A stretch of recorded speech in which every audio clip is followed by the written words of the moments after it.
Hello, everyone. Thank you for joining us at Inspire 2020. I welcome all of you joining us from different regions of India and different parts of the world.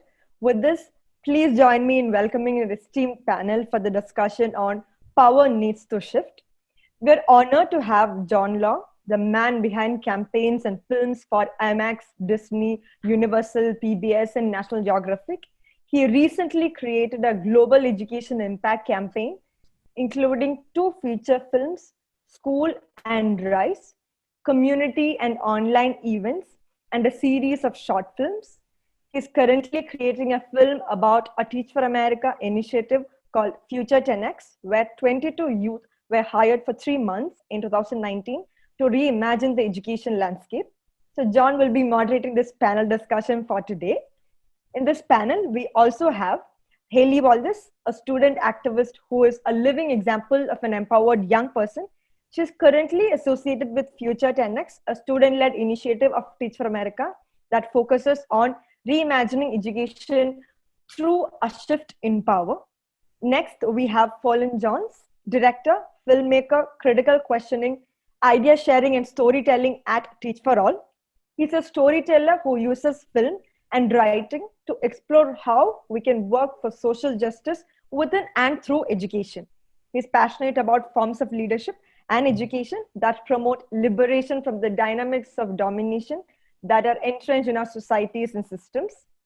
We also have Safdar Rahman, a filmmaker and educator, whose first feature film, Chippa, premiered at the Edinburgh International Film Festival and released globally as a Netflix exclusive in June 2020 to rave reviews from critics and viewers alike. It reached the #1 spot in the top films in India list on the platform in its first week. And lastly, we are joined by Wisdom Amazo, who is the executive director of Empower Community High School, an innovative student-led high school grounded in transformative resistance located in Aurora, Colorado. So his life goal is to infuse an African spirit and ethic of love in all he does. Thank you so much, everyone, in joining this discussion. With this, let me start the discussion by asking John to tell us more about his journey into films and education and how he thought of clubbing these two sectors in order to bring a change in our society. Post which I would request him to lead the discussion with our esteemed panel. So thank you once again. Over to you, John.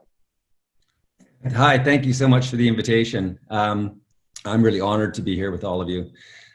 So I started my filmmaking career in action sport, actually, for about 10 years, and basically filming skiing and snowboarding and surfing, and really it was just an excuse to travel around the world and be in the mountains and the oceans doing what I love to do.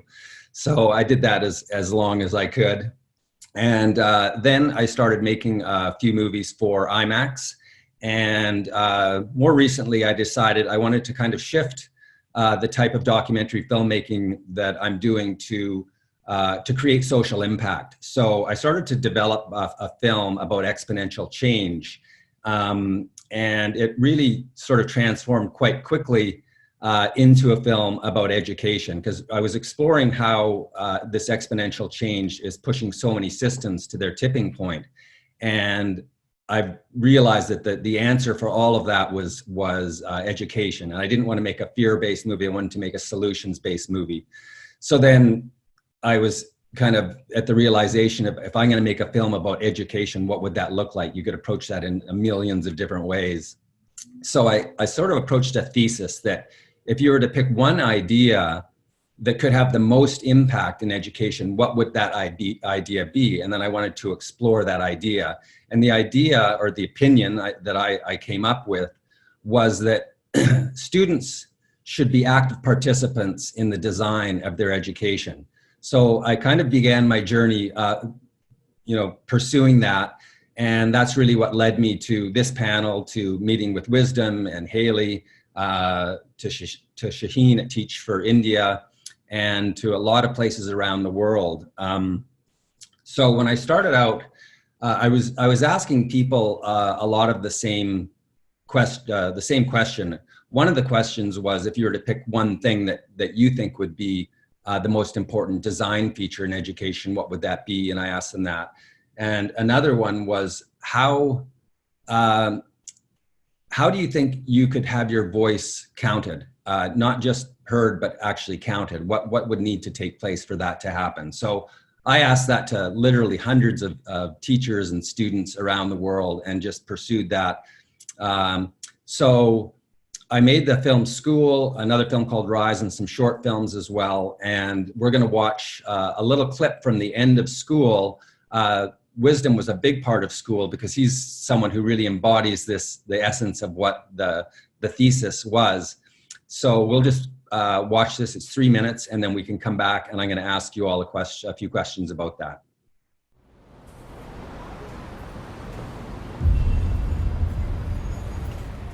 There's something healing about suddenly being trusted.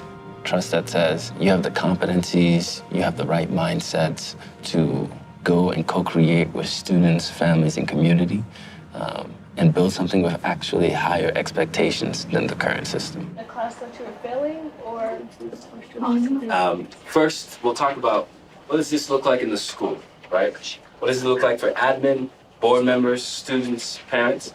Then your task is you're gonna have to come up with concrete ideas for what this will look like at our school. So if you want students to have power, concretely, what does that mean? All right?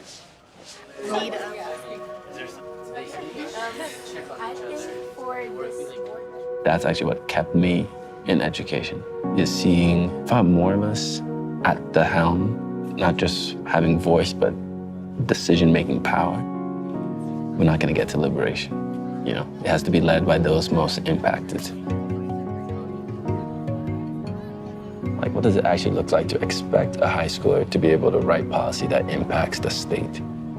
Like, that's how high the bar is, you know? It's not just, yes, can you read and write and deconstruct this question on this test? It's, look at this massively inequitable system. How can you use the tools you've picked up in school to do something about it?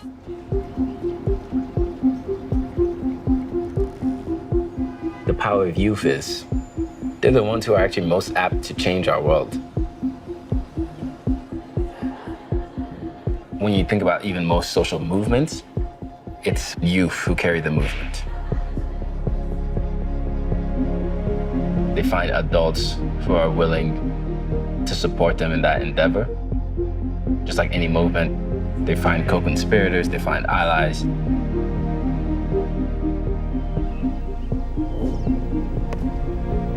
If young people's voices mattered, and then if young people had power in our society, I believe you see a radical transformation of culture. Now, what does that actually look like? A shift of values. Am I happy? Do I know myself? Do I know how I will thrive in this world? Can I actually sustain healthy relationships with the community around me?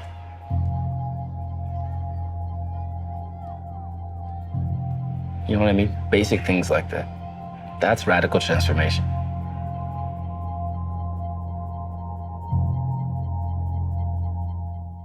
As you can see, Wisdom is very eloquent and passionate about discussing this. He's pretty much, I think, dedicated his life to that. So I wanted to ask you all the question. Maybe we'll start with Haley. You know, people have been talking about student voice a lot for a long time. And there's something that, you know, goes beyond that where, you know, a lot of times people may listen, but they don't hear. And as Wisdom said so eloquently in that clip, what about student power? And I'm just wondering from each of your perspectives, what do you think would be a way that we could shift from just having this student voice to actually having a real seat at the table, an equal voice, vote, whatever you want to call it? What do you think would need to shift in culture for that to happen, Haley? Well, first of all, I think that's a question that I ask myself a lot and that I've been thinking about a lot since Future 10X. And I think that there have been certain instances where I feel stuck with that question, because I think if the solution was easy, we would have figured it out by now. We wouldn't even be having this conversation. But I think for me, it definitely starts with empathy, and that may sound like something really small, but I've noticed that the educators and the adults that I feel the most heard by are the people who see me holistically and who really understand me beyond being a student and beyond being an activist. They see me as a person with siblings and struggles and all of the other things that make me who I am. And so it may seem like something small, but I always would say that it's a starting point to start having those conversations with young people in an authentic and empathetic manner. Yeah, I love that. And working with you for those months, I saw how important that was for everybody to be vulnerable and have that human connection. And I think once you have that, that opens up a lot of doors. Safdar, what do you think about a shift of power that's a real shift? Yeah, I mean, it's as Haley said, it's a tough one, isn't it? I think it's a struggle because it's very difficult to encapsulate it. But I think I don't think there's anything new. It's going back to the answers lie where we think they lie, and I think a shift in perspective, as she mentioned, some amount of empathy. Some of the figures I keep going back to is just the fact that in India, more than half the population is less than 25. Our parliament represents, about 80% of the parliament is our citizens above the age of 65. And just somewhere fundamentally, life grew where this divide started becoming larger and larger. And I think it sort of falls into other parts of life, and it falls into just sections of society which are underrepresented, and I think young voices could be looked at holistically as one section of society. And I think the moment we start giving them some amount of representation politically, socially, in the media, perhaps that to me is one of the first sort of tangible shifts of power that we could think of. Can you think of a way that they could seize their power without anybody giving it to them? Yeah, I could think of ways, but I'm not. I'm not sure about how easy those ways would be. There has been a long history, especially in India, of there being extremely widespread student movements, extremely effective student movements, which have resulted in the past in shaking up large parts of the system. Even earlier this year, just before the pandemic hit, there were huge student protests that were going around the country, which was against a Citizenship Amendment Act bill that was passed in Parliament without sort of taking in voices that the bill directly affected, and there were student protests that happened all across the country. There was a count of about like 250 universities, which really spanned the length and breadth of India, which India hasn't seen for the last 30 years. So there are instances every now and then where this does happen. We've seen it in the past, and I dare say we're going to see it a lot more in the future. Yeah, I agree. Wisdom, you've been living this more than anyone I know. What do you think? Yeah, you would think by now I would have a simple answer. To apologize. I thought about this question, but I think that gets to Haley's point. Yeah, these days, I can't help but think about the systems level that's required, especially going through this journey of trying to start a single school within the system. Yeah, I have even less faith in reforming the old and the broken. I'm only interested in birthing the new. And I think a system's primary responsibility is to organize communities and tribes of people to answer and align around a common definition to this question: what is the purpose of education? And to work backwards from there. and to provide resources to get there. That simple. Of course, that simple and not that simple. But these days, that's why I rest.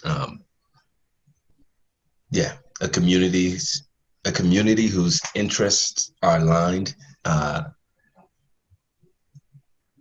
when you even think about the current state of reality, at least in this country, USA, I think that's one of the primary causes of the kind of chaos we're experiencing now. It's really like a nation of tribes. Let me get off the soapbox. I'll pause there. Yeah. Okay. And Phelan, what do you think about, do you have any ideas? Thanks. Yeah, that's a really hard, it is a really hard question. And everything everyone shared resonates with me so far. Especially I think what Wisdom just said about the system as well.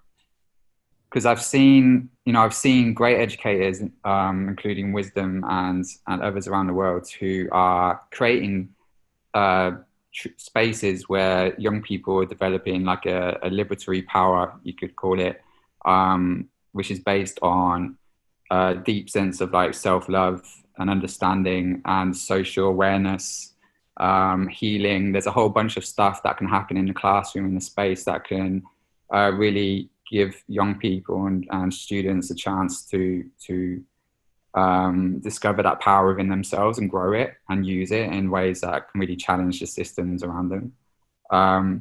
The challenge is that that's always happening in a system that's trying to do the opposite. And like when you ask that question, like Wisdom shared about what is the purpose of education, we actually, when you really ask that question and look into like the ways, the patterns that play out consistently in many systems all around the world, it is very much trying to do the opposite. It's about, especially if it's children who are being marginalized or oppressed in different contexts, like the system's often sending a message around you should know your place, and that there is a hierarchy here and you have to comply within that hierarchy, whether that's just a hierarchy between the power figures in a school, like the teacher and the students, or whether it's talking about hierarchies of race or gender or caste, or whatever the social hierarchies are in a given context. You see that very, sometimes obviously and sometimes very subtly, young people are being taught to accept these conditions of worth, and often they're positioned at the bottom of those. And to challenge those things actually results in punishment often. So I think on a systems level, when we think about fundamentally changing a society and changing a system, it is a really challenging question. But I do think we start by actually looking critically at the system and its purpose, and how is it reflecting and reproducing the different forms of oppression, bias, prejudice that actually exist in the wider society, and how our young people are taught to comply to those. And then how do we create spaces that are actually disruptive and transformative of those dynamics? And hopefully from those, young people and us in partnership can work together to have more effect on changing the system more broadly. Yeah, absolutely. Yeah, I love that. Yeah, it really seems like it's about changing the conversation around education. And that has to happen with the structure of power that's in place. And that's where the problem comes. It's like you're butting heads because there's this entrenched way of doing things that's been happening for so long. How do you shift all that? So to me, it seems like the closest, easiest direct line is to have leadership in that power structure. So I always like the idea of seeing these young leaders get in, become engaged and start to lead, whether it's in schools or school boards, on the national level, whatever, and really just becoming a part of the process and voting, just as much representation as possible. Because once that mindset becomes in the conversation, I think then things can start to shift a lot more. And I spent 3 months with Haley last summer at Future 10X in Denver. And it was amazing to watch that group of students. And I thought, first of all, I'd just like to get Haley to explain a little bit about Future 10X and your experience there. Yeah, so I think it was already mentioned a little bit earlier, but it was a 12-week program over the summer, and it consisted of 22 students. And at first, I didn't really know what we were going to do, but the interesting thing is we were kind of developing as it went, and that was a new experience to me because for as long as I had been alive, adults had kind of already created things for me to be a part of, whether it be school or my role at home, whatever that was. And so having the opportunity to kind of create something as you're going was really different and daunting. And so at first we started doing empathy interviews, actually talking to other young people and getting their inputs on their own educations. And we reached a point halfway where we really got stuck and there was a lot of friction and we all had different ideas about where to go. And I think at the time it was frustrating, but looking back at it now, it's really interesting to see how important that friction was for us to continue to move forward. And so we developed insights from the quotes that we got from all of these young people in Colorado. And we came up with 6 insights that were kind of like these basic themes that we had gotten. They were around mental health and viewing students holistically and adult youth partnership. And we ended up the summer by presenting those insights to our community. And we hosted a showcase. It was really cool experience because there wasn't only TFA staff, but it was also more students and teachers and lawmakers, which was really, really important. I think for me, one of the things that I had clear from the beginning was that change doesn't just happen within a community, it happens on legal terms as well. And so having people who actually have the power to create laws in that space was really, really cool.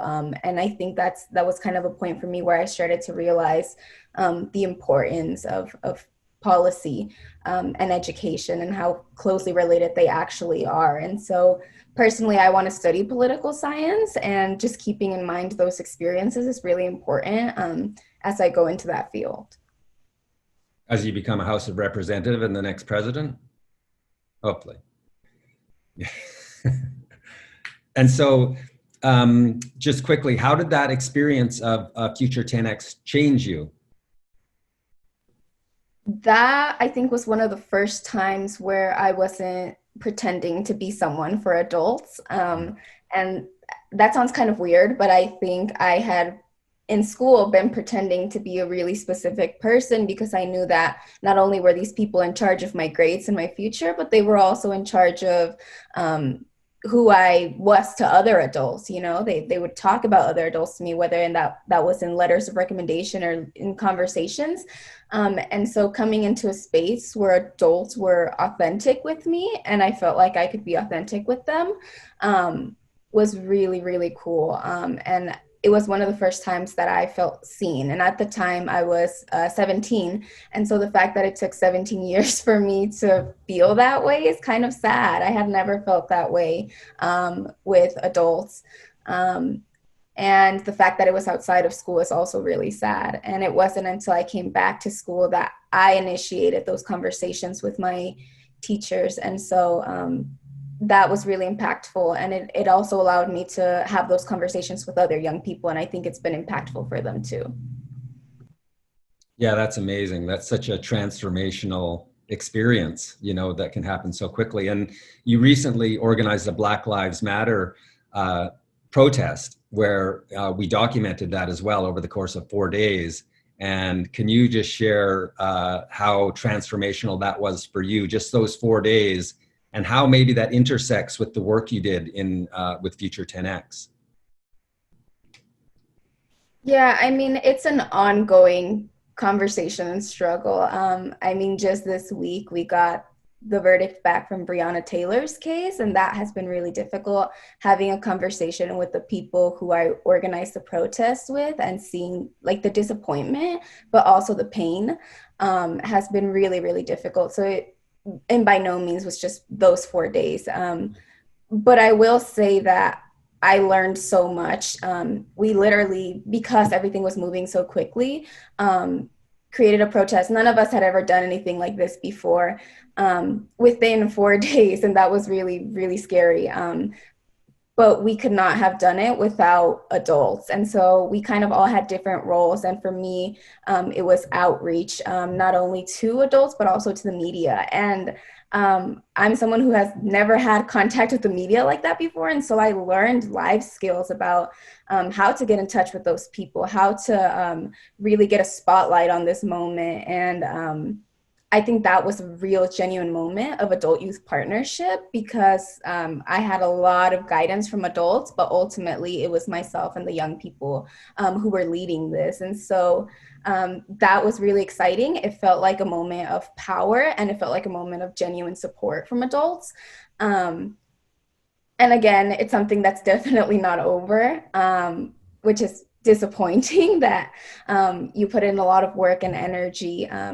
And not only that, but the experiences of the young Black people that I worked with, and kind of seeing that not come through, it's really painful and difficult. And at the same time, it pushes me to want to be a better activist and continue to have difficult conversations with people, and keep having support from adults who I know will be there for us and help us learn those life skills about how to essentially like start a revolution, start something powerful on a national level. Yeah, I mean, those partnerships are essential, and Wisdom spoke about that in school as well. You need that alliance. It just can't be one group who creates change. You need people to come together to make that change happen. So the Future 10X was the embodiment of that, and what Wisdom is doing in Colorado with his school is the embodiment of that as well, because it's, well, I want Wisdom to talk about that. Just, can you explain a little bit about Empower Community High School, what it is and what you're trying to do? So at its most basic, well, I'll say phase one is a school. And really, we conceptualize it as a subversive takeover of state resources. Because by year 5, you're serving around 480 students. You access about $5 million from the federal state budget. And with that $5 million, you can, your community can design educational experiences that yield the outcomes we want. And for us, very quickly, the process to get there was what I described earlier. It was a community design team, bringing together students, parents, and teachers, about 40 of them, exposing them to radical learning spaces. So we went to school visits in Boston, Idaho, Oakland, San Francisco, Manhattan, and we just visited innovative spaces and got to designing, our Wakanda. And what came out of that was basically a 2-year process, and the vision is the world is ours. And it was written by a student named Jay Carter, who was remixing lyrics from a Nas song. And the mission statement is authentic education that is led by students, guided by educators, and co-created with community. Right now, we're entering year 2, and school startup is hard enough. School startup in the middle of a pandemic, you just have to say a prayer. It's the radical truth. And what we're honestly trying to do, the reason I say that's phase 1 is, I don't know if people have seen The Matrix, but I'll try not to use the analogy too much if you haven't. But Morpheus offers Neo a blue pill or a red pill. And I believe the red pill gets him out of the Matrix. The blue pill keeps you in the Matrix. And I think of it as currently, this analogy is going to go too far. But what we're trying to build is honestly the red pill. What is the red pill that can begin systems currently are invented for what we're really trying to do. Like, our current system is not actually supportive of Empower and trying to make Empower grow and flourish and thrive. And we're finding ourselves bogged down by the traditional logic of the current system. So what we're trying to build is this basically, I guess this is recorded, I don't even know if I should say this, but basically like a shadow school where true radical learning can happen while everyone's earning this traditional high school diploma. Because eventually, we believe the system will shift its policies to actually credential, to approve, to grow what's going to happen here in this shadow school.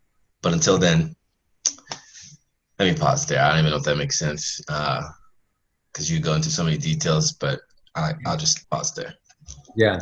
One more question about that. What is the biggest lesson you've learned, kind of nugget of truth that's come to you from this work that you've been doing? Because it's an experiment. You're 2 years into this experiment. What is the thing that you've learned that maybe you didn't expect? I dramatically underestimated, again, I think I've probably said it 3 times now, but I dramatically underestimated the immense capacity for a system to actually actively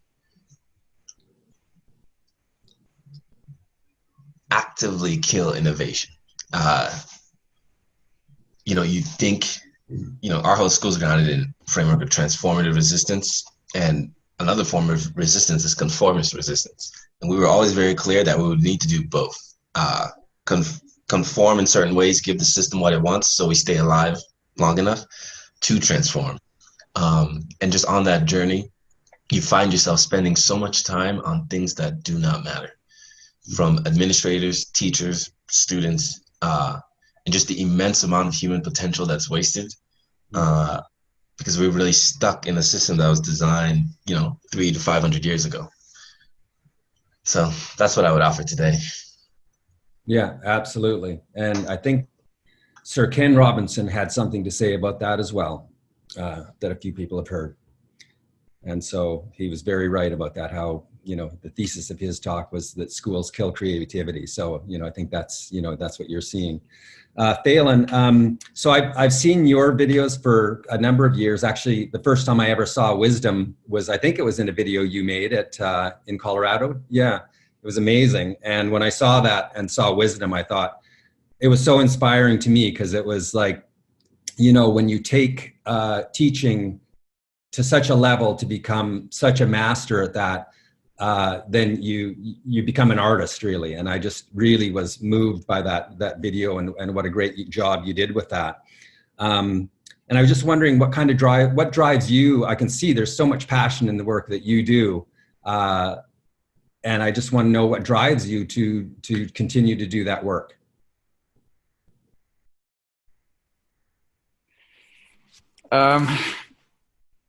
That's a question that's really hard for me to answer in a short way, but it comes in part from my own life and experiences, which are complicated, and I won't try and explain them all on here, but I definitely lived throughout most of my youth in environments that were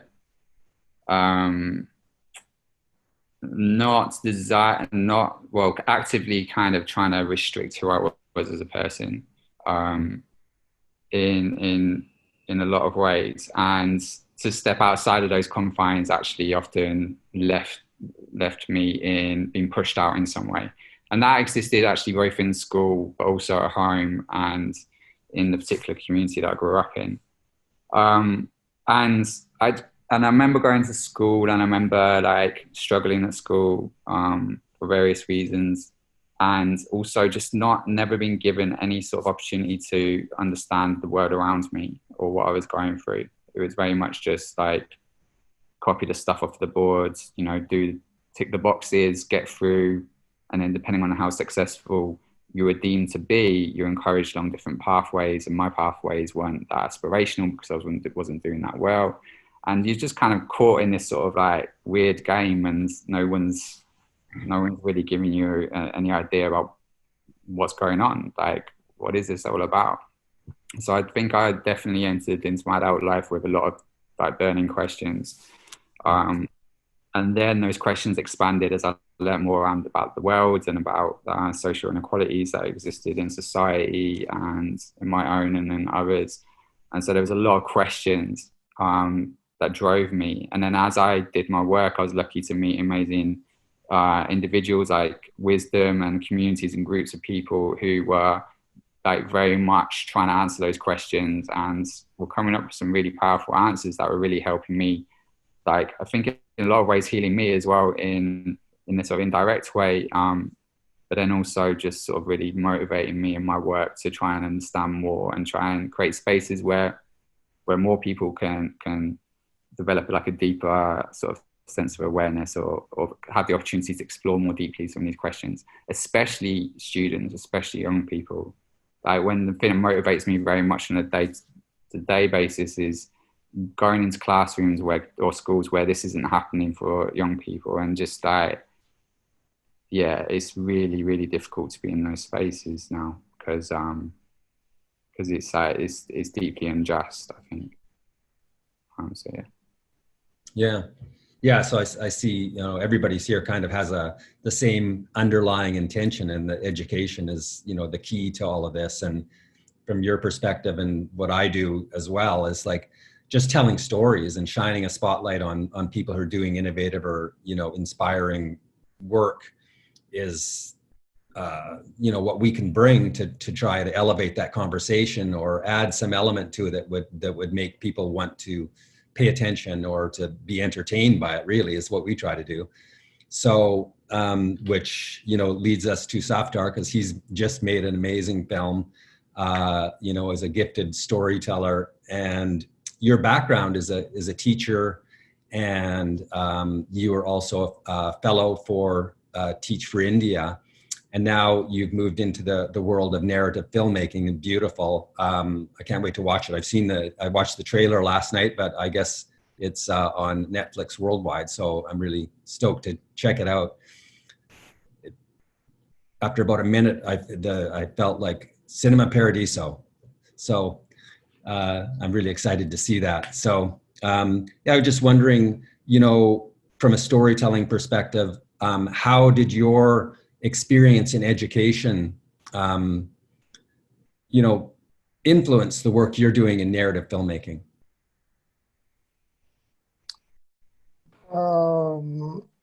I mean, in many ways, my journey into narrative filmmaking was a direct answer to the questions I was trying to find as an educator. And I remember, I was part of the Teach for India Fellowship, and I remember a lot of us at that time asking questions about, like, I remember there being, mindset shift being a word that was thrown about a lot. And honestly, many of our conversations, to be extremely truthful, led to very unhopeful places where we sort of looked at the work that needs to be done and the long road ahead, and said, you know what, we're not going to see this in our lifetimes if things start changing now. And one of the answers that I kept asking myself was that if there was a systemic shift that we needed to see in our lifetimes, what were the places to attack? And in many ways, one of the subversive answers was cinema, because cinema is such a huge influencer, especially in a country like India, and Bollywood. And if there is something that really goes into the psyche of the system, it would have to come from spaces and thoughts as radical as attacking cinema. So my journey into cinema actually started from the idea that, why doesn't somebody take up the mantle of going into that sort of a world and taking our perspective as educators into mainstream media and into mainstream filmmaking, and tell more stories that need to be told. We sort of did a study, I remember, when we were teaching, of the last sort of 10 years in the mainstream Indian film industry. And we make a lot of films. We make like 1,500 films a year. We're one of the largest cinema making industries in the world. And you could count on your fingers of one hand the number of films we made in the last 10 years with young adult protagonists. It was 3, and we knew that, there's something that needs to change over there. So that was sort of my movement into the idea of making narrative filmmaking, and to keep an eye out on that spot. I know that there are a lot of people doing work in the documentary world. And there are a lot of people who are doing work in, in the education space as well. But to try and sort of take that radical shift and say, okay, you know what, we're going to take these questions and we're going to go there and see what to do and what to make. And Chippa as a film sort of came out of that space. Just having, hearing Haley speak and hearing Wisdom speak, and as you correctly said, at the end of the day, maybe it's our sort of function is to find the authentic stories and to sort of guide a way to be able to tell them. And, I'm very glad to see Wakanda behind Wisdom, and that's sort of the power that narrative filmmaking has, which is absolutely undeniable. And I think that there's something out there, that if we could attack, could possibly fast track our way into having the conversations that we want to have. Absolutely. That's basically the premise I've been working on as well for this last 5 years, is that creating something that's entertaining, that can go transcend just the education space and go out to the mainstream, whether it's a documentary, a narrative film, whatever it is, a protest, that's the way to get that conversation out there. And so, everybody on this panel is kind of working in that with that same intention, especially with the film. And so, we're doing our best to try to elevate that conversation. So we don't have much more time, but I'd love to just ask everybody really quickly before we sign off, back to the first question that Wisdom brought up, is that we need to focus on, which is, what is the purpose of education? And why don't we start with Haley? Yeah, so I think in a very honest reality, at least for me growing up, the purpose of education was always to find a job and to contribute to the economy. And as I've gotten older, that's really, really sad to me. And I think that now, seeing the pandemic, the purpose of education is to actually create a society in which people are able to support each other. And that might not just mean creating doctors or people who can help during these times, but that might also be creating supportive adults, empathetic adults. As I've said before, empathy is important to me. And I say that because speaking to other young people, the increase in mental health issues these past few months is really terrifying. And so if there aren't adults who were raised through the education system to be compassionate and to know how to communicate with others, then these issues are not going to disappear. And so I really love that philosophy, Wisdom and Empower, about self-love and those values before anything else. It's important to have those really incredible values as a human being before you learn skills as a student. That's fantastic. Safdar? It's a day of tough questions, isn't it?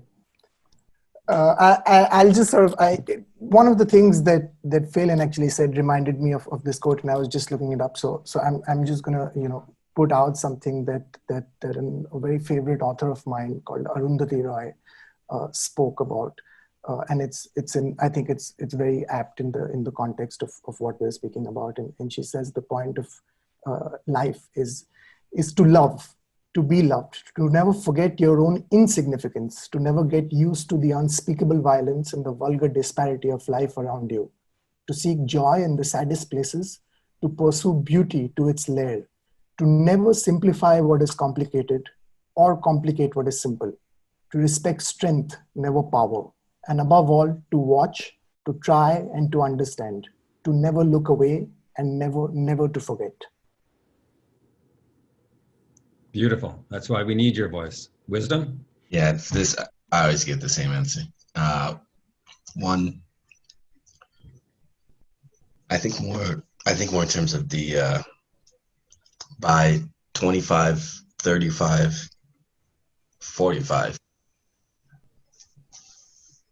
I am able to materialize the visions I have for myself, my family, and my community. I'm able to create healthy, thriving, functioning relationships, both romantic, familial, work, neighbor, friends. And lastly, I've been guided, coached, supported to find my life purpose and apply myself with discipline towards that. I think of those three statements and I work backwards from there. Awesome. And Phelan? Well, yeah, all the answers so far, I think have been spot on. Just trying to think what I could add. I think, like, yeah, if you think about the purpose of education right now, like, or at least the way it functions, people might not say this is the purpose, but I think it functions in this way. And it kind of functions as we become products to serve the economy. And at the same time, it normalizes and reproduces social inequalities. So we accept whatever our position is within the hierarchies of our society. And I think it's one of many systems of dehumanization that exist in our world today. And I think if we, like, what I would hope it could become, I see the potential for it, because I actually see it in like individual classrooms and schools, that it's very possible to have this. I think education could be one of the ways that we can reconnect to our full humanity. We can heal our relationships to ourselves and to each other and to the earth as well. And through that process, you know, create collectively a different reality. I definitely think there's the potential for that exists within education. I hope we can move in that direction. Yeah, absolutely. And it's really about always asking why and having that creativity and stoking your imagination instead of suppressing it. And we, you know, when we started this conversation, it was, you know, the main theme was about power and how can that power shift. And I think there's also a shift towards what is power. You know, is it you know, being the boss? Is it, you know, leading people? And I think perhaps if we change the semantic or the meaning of power to create well-being and, you know, operate under that as the definition of power, and the more power you have, the more well-being you can create, then we could start moving in a better direction. And, you know, in education, you know, it's just about creating situations that make us feel happy, you know, and that's kind of the key to that. I always like to defer to the Dalai Lama when it comes to that. So thanks everybody for taking this time, and I wish we could talk longer. It's been fascinating, and it's great to connect with a lot of storytellers, and I feel like we're on this path to create change and do it with our own unique gifts, and I really appreciate all of you. Thank you all. Thanks so much, everyone. Thank you so much. Thank you.